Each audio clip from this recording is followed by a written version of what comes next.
말씀 함께 보십시다. 사사기 16장 17절에서 20절까지 말씀입니다. 사사기 16장 18절에서 20절이요. 18절에서 20절까지 우리 한 목소리로 함께 읽죠. 시작.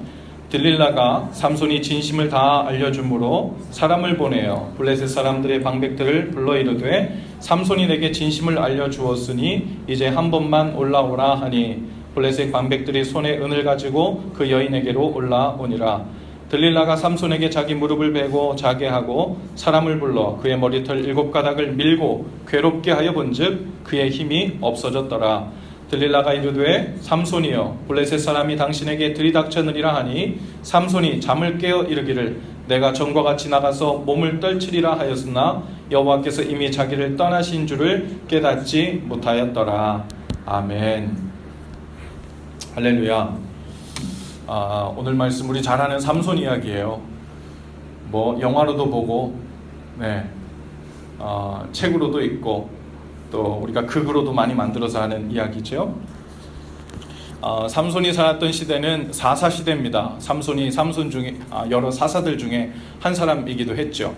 근데 이 사사 시대에는 특별한 특징이 있어요. 사사가 한 명만이 아니고 사사가 여러 명이었거든요. 그 이유 중에 하나는 다양한 반복해서 그 사사들이 즉 이스라엘을 구원할 구원자들이 필요했기 때문입니다. 다른 말로 하면요, 이스라엘 백성들이 반복적으로 어떤 패턴을 가지고 죄 가운데 계속 빠졌어요. 즉 구원이 필요한 상태에 계속해서 빠지게 됐죠.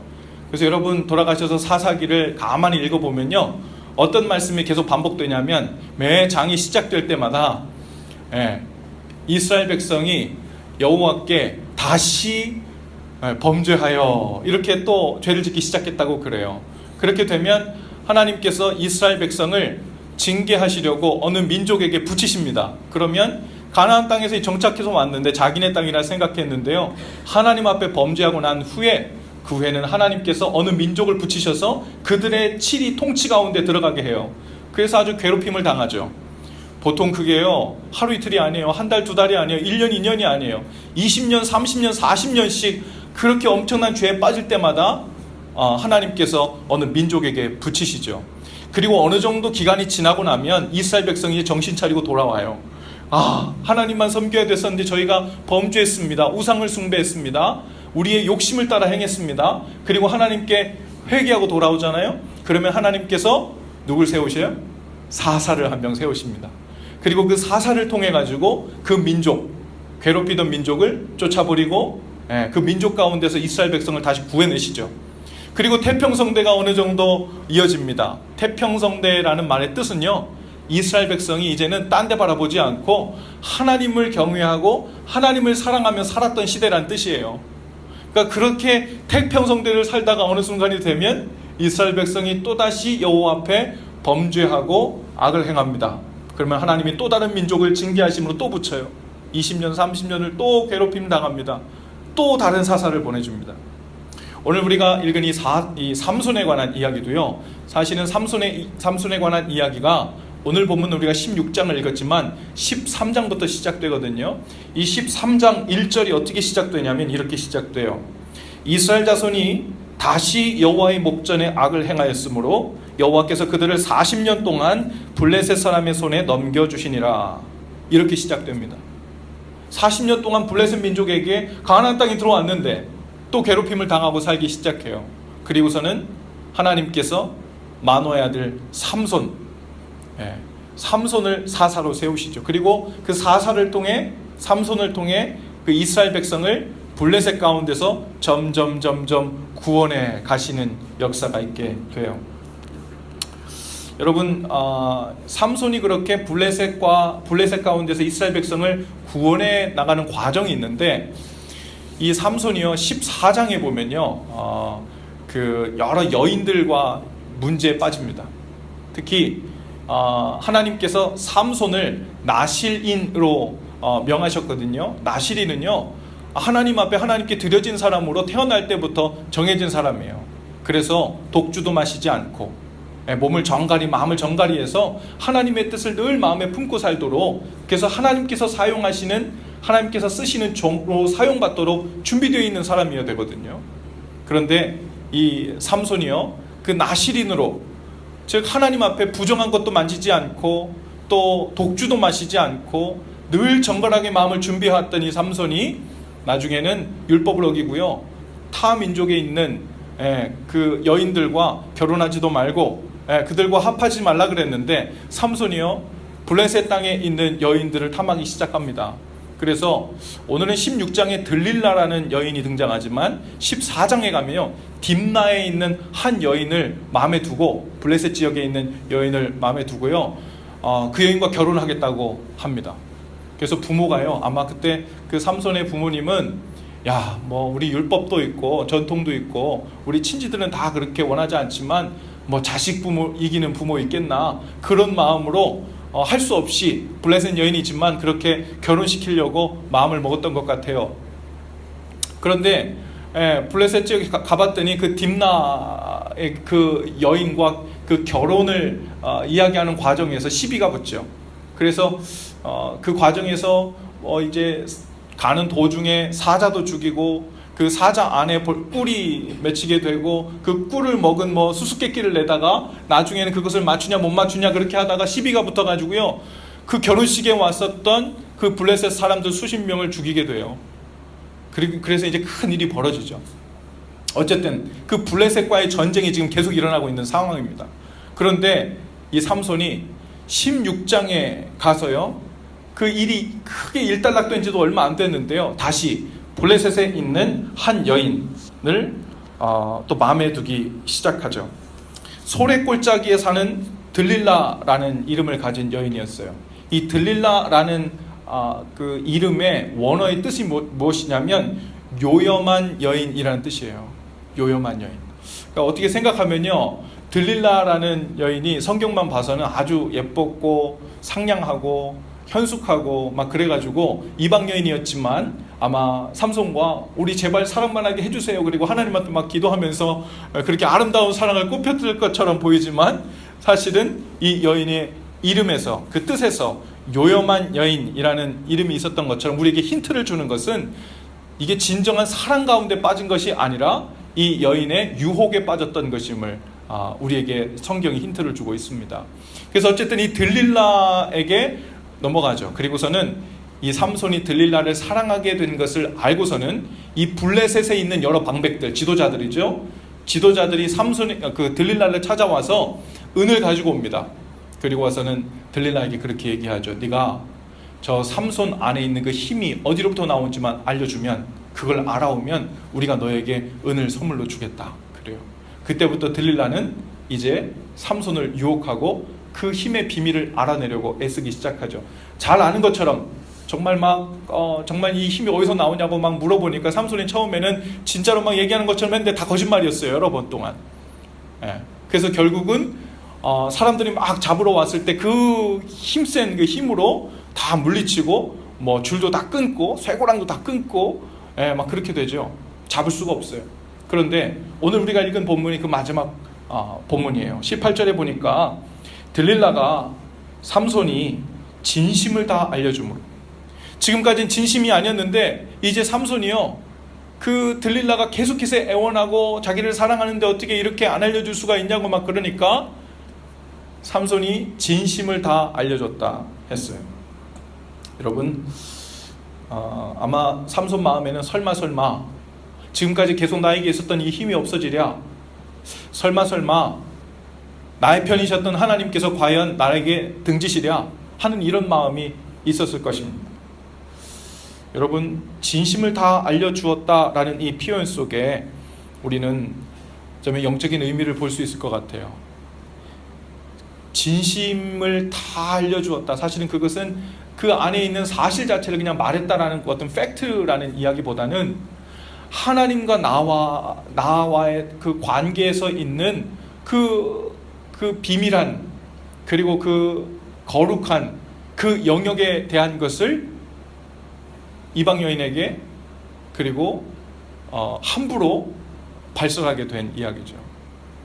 진실한 여인은 그냥 들릴라를 진실하게 대했다 이런 이야기가 아니라 하나님 안에서의 그 관계, 즉 하나님과의 그 특별한 관계의 그 생명줄로 여겼던 그것을 소홀히 여기고 그 마음을 하나님께로부터 돌려 들릴라에게 주었다라는 말로 우리가 볼 수 있죠. 하나님을 향한 진심이 옮겨져서 들릴라를 향한 진심으로 옮겨간 거예요. 여러분, 그리고 나서는 그 유혹의 늪에 점점 빠져들기 시작합니다. 여러분, 오늘 말씀에 보니까요, 들릴라가 삼손을 자기 무릎에 베고 자게 했다 그랬어요. 자기 무릎에 베고 자게 했다. 어쩌면 삼손은요, 그 들릴라의 무릎을 베고 누웠을 때,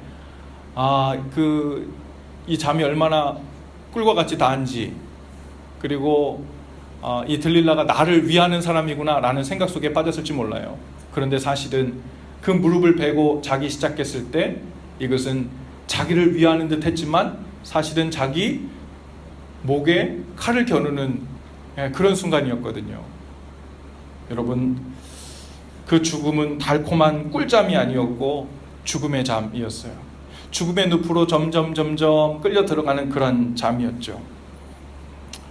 여러분, 우리가 하나님께로부터 하나님을 향한 마음을 거두어서 우리도 모르게요, 세상에 유혹하는, 그것이 여인이었든 그것이 어떤 남자였든 그것이 재물이었든 그것이 내가 세상에서 꿈꾸는 어떤 꿈이었든 나를 즐겁게 하고 나를 행복하게 해주고 내가 정말 저것만 소유할 수 있으면, 저것만 취할 수 있으면 내가 모든 사명을 다 떠나서 정말로 그냥 모든 내 인생의 꿈을 다 성취할 것처럼 여겼던 그 일에 그 무릎을 베고 눕기 시작할 때 하나님을 향한 마음 진심을 빼내어서 내가 원하는 그곳으로 내 속마음을 다 주게 되었을 때, 그때부터 우리는 이 죽음의 늪 가운데, 죽음의 잠 가운데 서서히 들게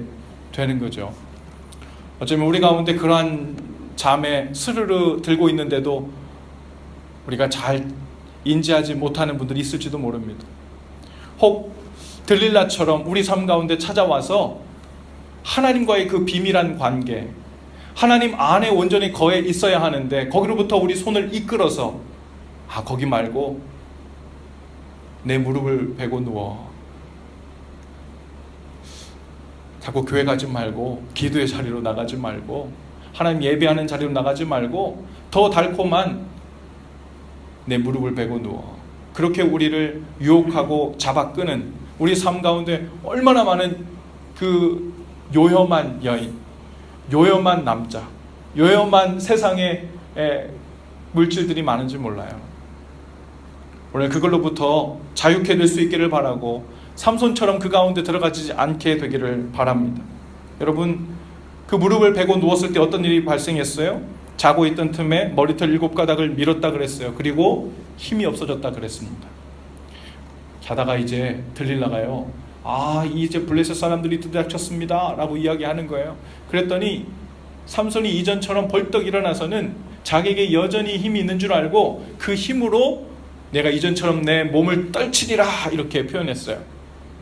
삼손이 한번 몸을 떨쳤다 하면 하나님께서 허락한 그 하늘의 은사, 삼손에게 그 기프트 은사는 힘이었죠. 그 성령의 능력이었죠. 그것을 통해요 못 이룰 것이 없었어요. 엄청난 자신감 가운데 있었어요. 그런데 오늘 20절 맨 마지막에 보면 이런 표현이 있어요. 내가 전과 같이 나가서 몸을 떨치리라 하였으나 여호와께서 이미 자기를 떠나신 줄을 깨닫지 못하였더라.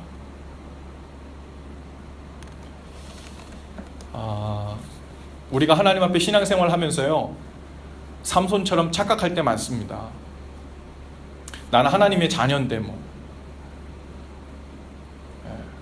나는 봉사도 이렇게 하고 예배도 잘 드리는데 그런데 나하고 하나님과의 그 비밀한 관계, 주님을 내 삶의 정말 주인으로 삼고 마음을 다 드리며 살았던 그 삶에서 우리도 모르게 그 마음을 슬그머니 옮겨서 내가 좋아하는, 내가 원하는 세상의 유혹 혹은 우리를 유혹하는 그 무엇에게로 우리의 마음을 서서히 옮기게 되었을 때 사실은 우리 속에 하나님과의 관계가 끊어지고 그 언약이 끊어진 거죠. 여러분, 삼손의 머리털에 신비한 능력이 있었을까요? 그렇지 않을 거예요. 삼손의 머리털 때문에 삼손이 힘이 센 게 아니고 삼손의 긴 머리카락은 하나님과 삼손 사이에 있는 언약을 상징하는 거예요. 나실인으로서 하나님께 드려진 사람, 그 마음을 지키겠다는 마음, 그리고 하나님의 종으로 쓰임받겠다는 마음, 그 언약을 상징하는 것인데 그 언약의 비밀이 깨진 겁니다. 머리카락이 잘려서 힘이 없어진 것이 아니라 하나님께 드렸던, 온전히 드렸던 그 마음을 들릴라에게 마음을 주고, 그리고 하나님께 드렸던 그 언약을 깨고 들릴라를 향한 이 세상 유혹을 향해서 돌아섰을 때 하나님의 임재가 떠나게 된 거예요. 그런데요, 삼손은요 여전히 착각하고 있어요. 이전처럼 힘을 떨칠 수 있을 줄로 착각하는 거예요. 이전처럼 하나님의 능력이 나에게 있고, 이전처럼 하나님이 날 사랑하고, 이전처럼 하나님이 내 편일 거라고 설마 하면서 무릎을 베고 누워 꿀잠을 자고 일어난 거죠. 일어나지 않았으면 하는 일들, 그 일이 바로 삼손에게 일어난 겁니다. 그리고 나서 오늘 우리가 읽지 않았는데요, 21절에 보면 삼손의 그 운명이 어떻게 바뀌어지냐면, 블레셋 사람들이 그를 붙잡아 그의 눈을 빼고 끌고 가사에 내려가 놋줄로 매고 그에게 옥에서 맷돌을 돌리게 하였더라 그랬습니다. 영적인 눈이 멀고 나니까요, 적군에게 끌려가서 실제로 육신의 눈도 멀게 됩니다. 그 일이 불과 오래되지 않았어요. 그리고 나서 적에게 끌려가죠. 그 다음에 놋줄로 매임을 당했다 그랬습니다. 그리고 옥에서 맷돌을 돌리게 했다 그래요. 힘이 있는 상태에서 맷돌을 돌리게 하는 게 아니에요. 그리고 오늘 우리가 여기서 보지만, 여기서 말하는 맷돌은요, 우리가 그냥 음식할 때 넣고 하는 이런 맷돌이 아니라 우리가 영화에서 보잖아요. 영화에서 이 장면이 나오는데 그것은 소가 끄는, 소가 끌고 돌려야 되는 엄청난 큰 거예요.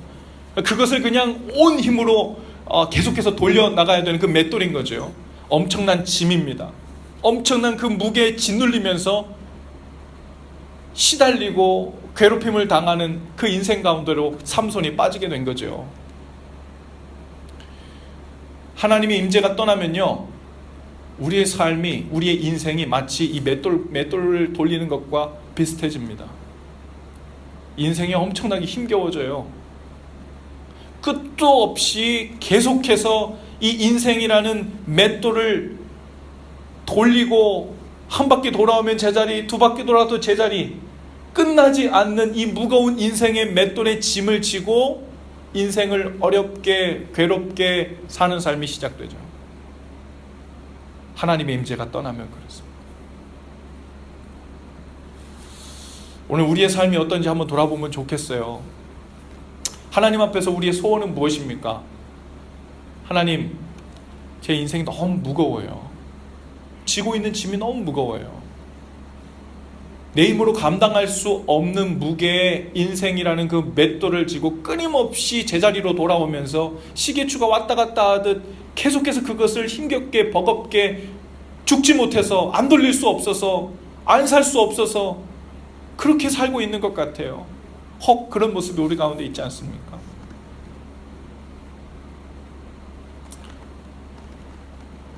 오늘 주님 앞에서, 하나님, 제가 이런 삶을 살고 싶은데, 이러한 힘을 떨치고 싶은데, 이런 자유함을 누리고 싶은데, 이런 기쁨을 만끽하고 싶은데, 우리 삶 가운데 혹 하나님의 임재, 그것을 경험하지 못하고 세상 유혹에 우리 자신이 내던져지고 우리의 마음이 내던져지고 무슨 일이 일어난지 모르는데 내 삶은 이 맷돌에 짓눌려 어렵게 힘겹게, 어떻게 하면 생존할 수 있을까요? 어떻게 하면 살아남을 수 있을까요? 어떻게 하면 이 맷돌을 안 멈추고 계속 움직일 수 있는, 밀고 나갈 수 있는 힘을 공급받을 수 있을까요? 라는 완전한 그 패배자의 입장으로 주님 앞에 살고 있는지 돌아볼 수 있기를 바랍니다.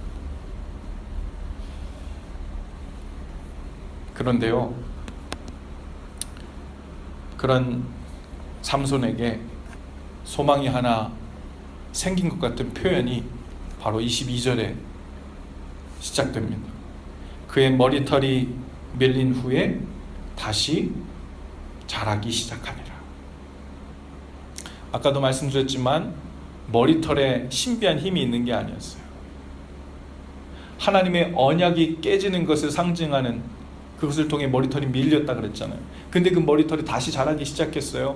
그 얘기는요, 우리가 하나님의 언약을 깼지만, 우리가 하나님을 떠났지만, 세상 유혹, 세상 쾌락 따라 우리의 마음을 그곳에 다 내주고 나아갔지만, 하나님의 은혜는 여전히 우리를 또다시 비추고 있었다는 겁니다.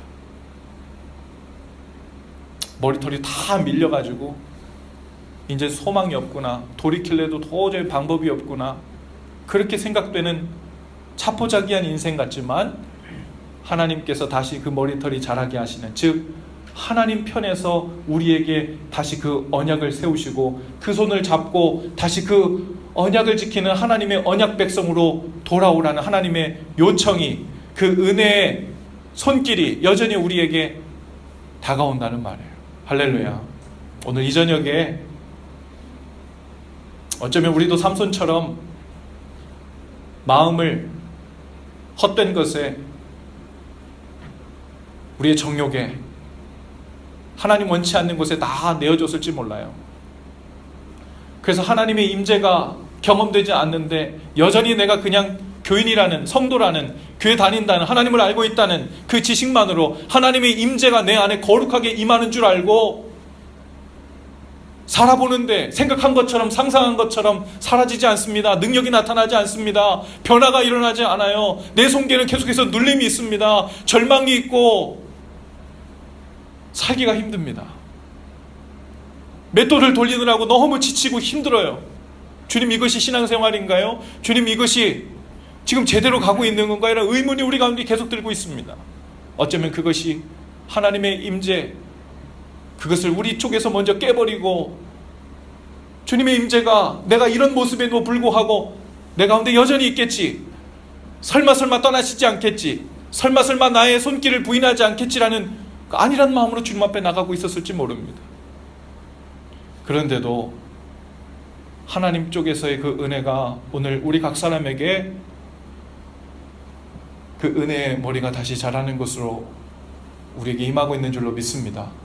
그래서 우리가 소망이 있습니다. 그래서 주님 앞에 나온 거예요. 우리는 다시 그 머리털이 자라는 것을 바라보면서, 하나님, 이제 제가 다시 마음을 정돈하고 주께로 마음을 다시 드리겠습니다.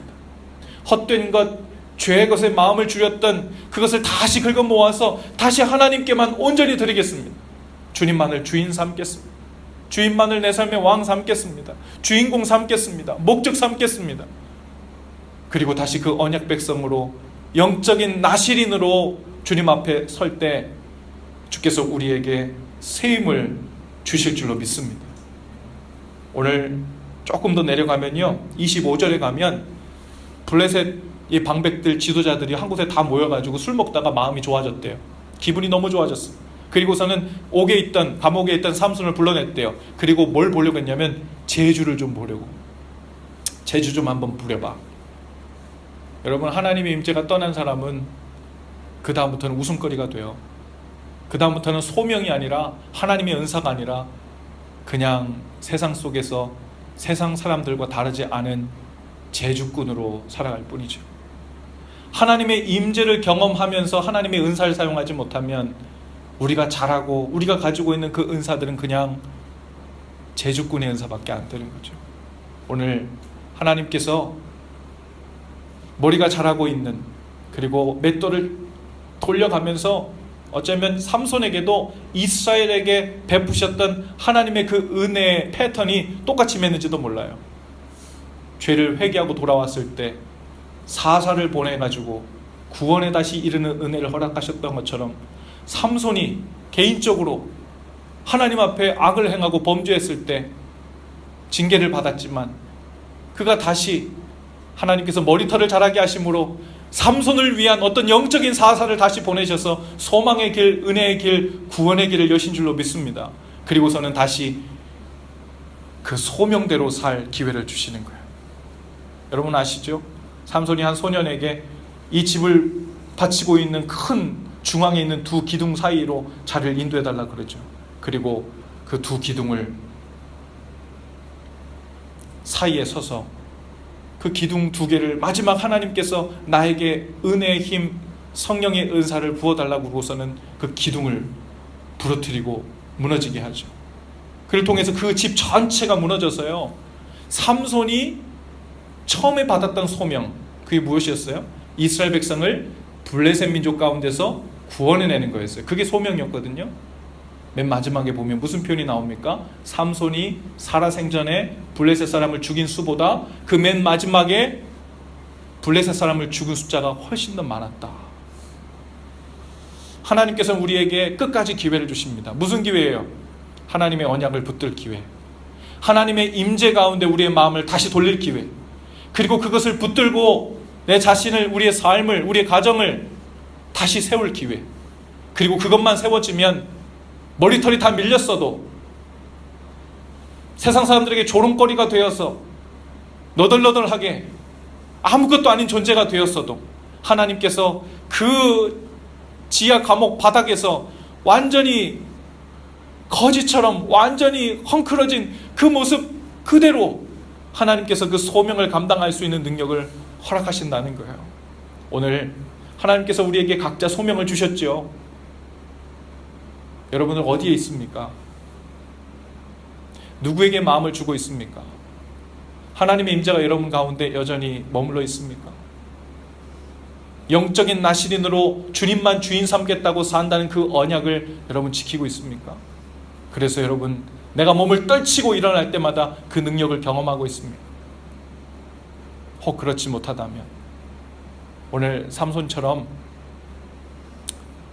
하나님께서 그 머리털 다시 자라게 하시는 그 은혜 앞으로 나아가서, 여러분 그 자리가 바로 이 기도의 자리인 줄로 믿어요. 은혜의 자리입니다. 오늘 이곳에 하나님께서 주신 이 기회에 다시 한번, 하나님 제가 마음을 주께만 드리겠습니다. 하나님 나를 부르신 그 목적대로, 그 뜻대로 살 수 있는 은혜, 지혜, 결단, 하나님의 임재를 제게 주옵소서. 그럼 그것이 오늘 우리의 기도 제목이 될 수 있기를 바랍니다. 우리 함께 기도하죠. 하나님, 오늘 이 저녁 삼손에게 주셨던 그 세컨드 찬스, 머리를 다 밀렸지만 하나님께서 다시 허락해 주신 그 은혜의 손길, 언약 백성으로 다시 돌아오라는, 하나님께 마음을 드리고 하나님의 임재를 경험하며 사는 삶으로 다시 돌아오는 그 요청 앞에 순종하여 오늘 이 기도의 자리에 나왔습니다. 우리의 형편이 어떠한지, 우리가 어느 곳에 떨어져 있는지, 지하 감옥 속에 떨어져 있는 형편인지, 우리의 마음을 어디로 주었는지 주께서 다 아십니다. 힘을 떨치고 싶지만 떨쳐지지 않아 그저 근근히 생명만 부지하고 있는 영적 상태라면 주님, 이 시간 우리를 불쌍히 여겨 주옵소서. 다시 주를 바라보게 하시옵소서. 그 은혜의 손을 붙들게 하시옵소서. 하나님의 임재를 다시 경험하게 하여 주시고, 주님 우리를 부르시고 세워주신 그 소명을 감당하는 삶으로 다시 나갈 수 있도록 은혜 베풀어 주시옵소서. 예수님의 이름으로 기도합니다. 아멘. 이 시간